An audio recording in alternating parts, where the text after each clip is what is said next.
Let me give you a thumbnail on how Hero started, and then what you and I are doing together today. Okay. So, with another brand that I started and have done with Secret Service time and all that other stuff, we had a lot of inquiries for people that were asking for donations, looking for help for cops, firefighters, nurses, doctors, all the frontline workers, first responders that were out there.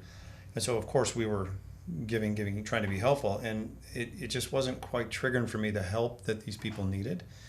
And month 2 or 3 of the COVID crisis, when it started way back when, I kind of woke up early in the morning, 4 o'clock, decided we need to do something more than what we were doing, just giving away a product, and came up with HERO as an acronym to help everyone remain operational, and built out a brand, built out a site. We started with apparel and turned it into a beverage company, and have started with coffee. And then it's really morphed into something I just kind of never imagined, beyond what the initial thought was. Hence the reason we're sitting with you. Our mission is to help everybody remain operational. And we do that across multiple venues, whether that's police, fire, military, medical, education. I've got farmers, we've got EMS people, we've got a variety of things. And then there's the work that you do and what Chris did, helping soldiers, veterans, fallen heroes, all that stuff that goes with it. So flash forward, here you and I are today, building out the Legend Blend, which I have to tell you, everybody that sees that is ecstatic.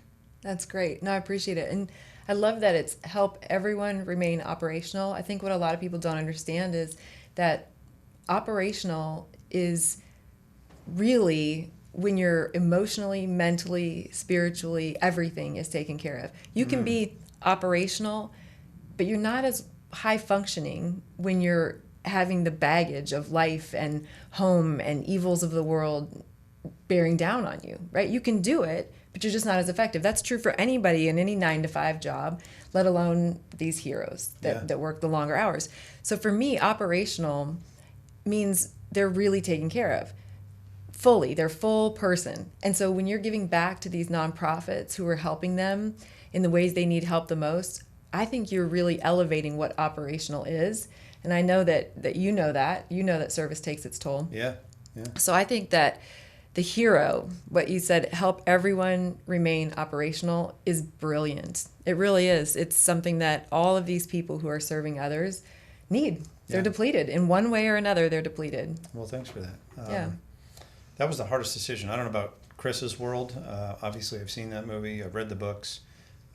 But for me to leave the Secret Service, that was the toughest decision I ever wrestled with. Yep. Because being a protector and keeping everybody safe, no matter where, what we were doing, but it takes a toll on family and everybody that you're constantly pulled away.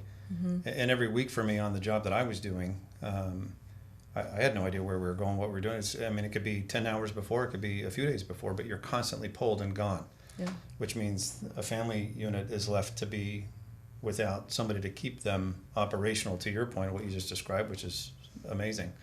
So I think watching that movie for me recently really struck some chords on the definition of operational that you just offered up, and heroic efforts and being a hero and all that stuff. There were some pretty powerful scenes in there for me that I never noticed when the movie came out or I read the book. Yeah, American Sniper. Yeah, fantastic. Yeah.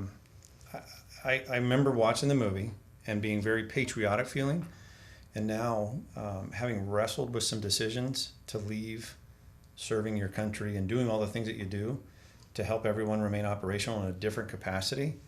What a lens to watch that movie through now. What did you notice that was different?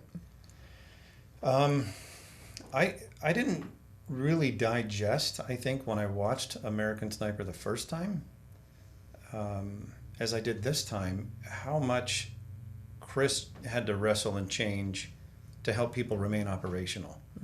It never, I understand the hardness of like, hey, I'm on the teams and I'm doing all this stuff and saving people's lives, and that's something that if you're a purebred protection person, you're service oriented, and that's just your DNA. There's just no two ways about it. That to not do that anymore and to somehow find what it is that takes to toggle the switch. And what I, obviously with him, it was working with veterans to try to help them remain operational through in a different light, where he's not pulling the trigger over in Iraq anymore to save these guys. It's, let me help you work through the stuff that you're suffering with so that you can get back out and be operational. For me, it's doing these things to help foundations like yours get out there and be operational, and do more of what you're already doing for military families, first responder families. And I just happen to do it through this. No, I think it's super cool. And I think that when you're born with a service heart, which you obviously are, and we talked about how you're a protector, if you're born to serve, it doesn't stop when a job changes. No. And so you're finding another way to serve people. And, we always said that there are 99% of the people are not called to do that traditional boots on the ground battlefield work. So what do the 99% do to support the 1% who are doing that? And I know you're including a little bit more than 1% because you've got medical staff and you've got teachers, and I think that's so important because they are depleted as well. And when we can have the 99, or if it's less because there's a higher percentage of medical staff and teachers, if we can serve them, we all win. We all rise together. And so for something that most of us do, which is drink coffee, and to be able to drink your coffee and be giving back to those who serve, it just has this really great synergy, and I think it's brilliant.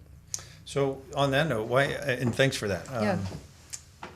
On the note though, why would you think this is so special or meaningful for Chris and the coffee, and how we ultimately developed? I don't know if you want to share any about sampling and tasting and finding out what we did for the Legend blend, which is extremely unique. Yeah.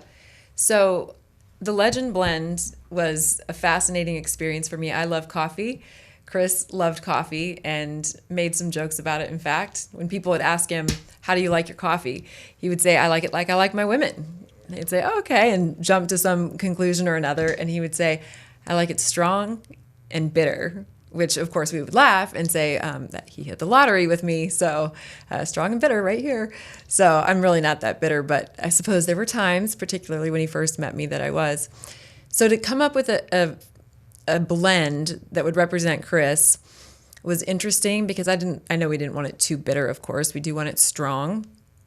And one of the blends that I was given to choose from had a tobacco flavor to it. And I thought, ooh, that's so perfect. I mean, how many times did he have a cup of coffee and tobacco? And it was actually one of my favorite blends anyway. So when I got to choose, I felt it was a very natural thing to choose that coffee. Chris had another story about coffee that was, I thought, very funny. So when we were looking for coffee one day and I was sort of apologizing because it was in a place where I worked, a city where I was working, I was doing some sales and I was traveling to a different area away from home. He went with me.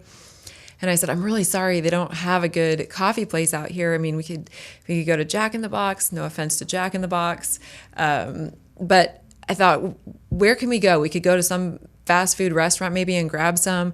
And he said, babe, you don't need to apologize. Coffee is like sex. I said, what? And he said, even the worst I ever had was still good. So full on coffee lover. So I can't think of anything more appropriate than putting his image on a coffee blend that is designed specifically to give back to people who serve. Chris said, it's our duty to serve those who serve us. And that's exactly what this coffee blend is all about. It's exactly what Drink Hero is about. And it's an honor and a blessing to be able to participate and partner with Drink Hero. And also, very kindly and generously from Drink Hero, we get to take a percentage of proceeds and donate it back to the Taya and Chris Kyle Foundation. And our tagline is Service Family Strong. Our whole mission is to keep families together. We know that 80% of the suicides in the service community are relationship related. 80% of the suicides in the service community are relationship related. We know if we can keep those families together, we're keeping people alive. We're giving them hope. They need a safe haven perhaps more than most because they're seeing a lot of evil in the world that most of us can't imagine. We know that, unfortunately, the suicide rate of children and spouses of service members is on the rise. And so there's probably been no time that I can think of that it's been more important to come together and support those who serve by taking care of them, giving them the right tools that they need to save their families. It's something they're doing for us every day, taking care of all of us and trying to save our families. It's our duty, as Chris said, to serve them and help them save their own families. So to have not only Chris's name and image on a blend of coffee, to have it called the Legend Blend, to have it have just a hint of tobacco in the coffee, to have the memories of how much he loved coffee, and to know that this drink hero help everyone remain operational, HERO, where it gives back to the people Chris loved most. I just can't think of a more perfect fit. And it's been an honor and a blessing to be able to partner up with Drink Hero. So there's something I've noticed with good and evil in the world. I'm sure you've noticed some of the same, but there's a ripple effect to both. There's a ripple effect to evil and there's a ripple effect to good. So every time we do something good, there's a ripple, right? And sometimes the energy changes and it turns into something else, but it's always good begets more good. Yeah. And so I look at the drop in the pond sort of that Chris started and that ripple that he started. And this ripple effect is something you and I get to live out now. Yeah.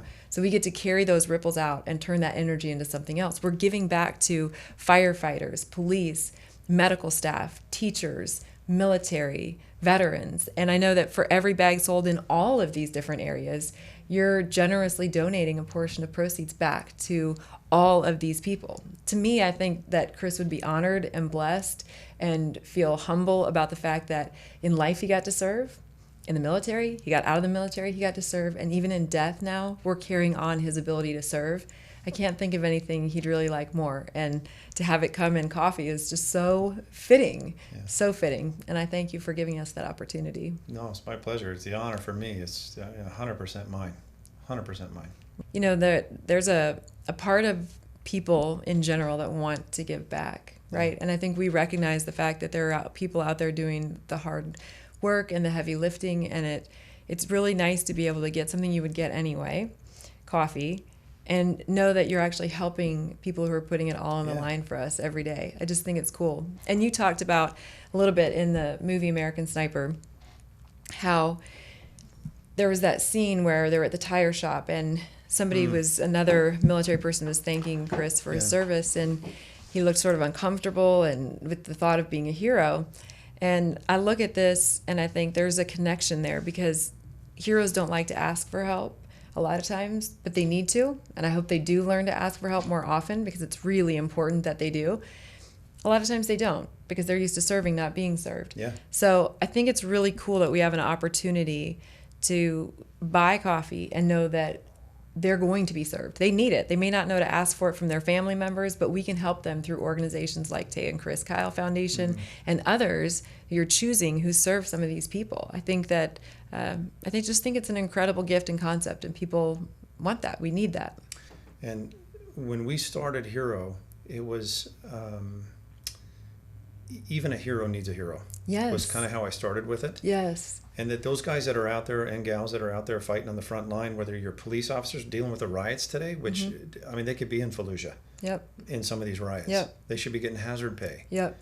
They should be getting all kinds of stuff that they're not getting. Yeah. And that just never sat right with me watching. Yep. And so with that mindset of even a hero needs a hero, we kind of morphed it into every purchase of hero stuff.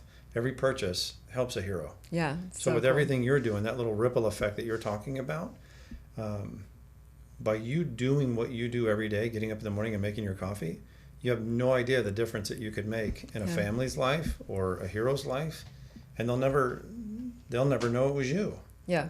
I know. I think that is so cool because part of being a hero is to do it without wanting the credit. 100%. Right? So to be able to buy coffee for somebody and not need the credit for helping them, but to know that they're being helped is super cool. There's I don't know if we're starting something in the way of a movement or we're just dovetailing into the ripple movement that's already out there. Yeah. But every purchase that is made with this, we're reaching back to help those organizations and heroes out there remain operational. That's awesome. And it's just an amazing feeling to see and then be part of your guys' group and with Chris. And for a guy like me, I mean, that's tremendous. Well, you're a hero too. Well, so. No, I'm not. Well, you are. And you're a hero again with the coffee. Like you're finding a way. It's cool. There are just a bunch of sort of warm, fuzzy stories that I have around coffee. And I don't I've saved everything of Chris's, but I don't save a lot of things. Just objects don't tend to carry a lot of Yeah. weight for me. Chris's stuff, I haven't tossed anything, but his coffee mugs, that's one of the things that I just don't want to get rid of because I can see his hand with the hot cup of coffee. Yeah. And there's the black mug with the gold Navy SEAL trident on it, and there's the cowboy mugs, and there's the one that my daughter got him the last Christmas, and there's the big fat ones with the Texas flag on it, and there were like probably 6 or 7 mugs that was just in his constant rotation, and there's just something about a warm cup of coffee that 100%. right Yeah, that just 100%. yeah, it feels good. So I think it's really cool that we get to have his image and the legend blend on something that was just a constant. It always has good memories around it. Well, I'm really honored to be able to do this with you and Thank you. and support you guys.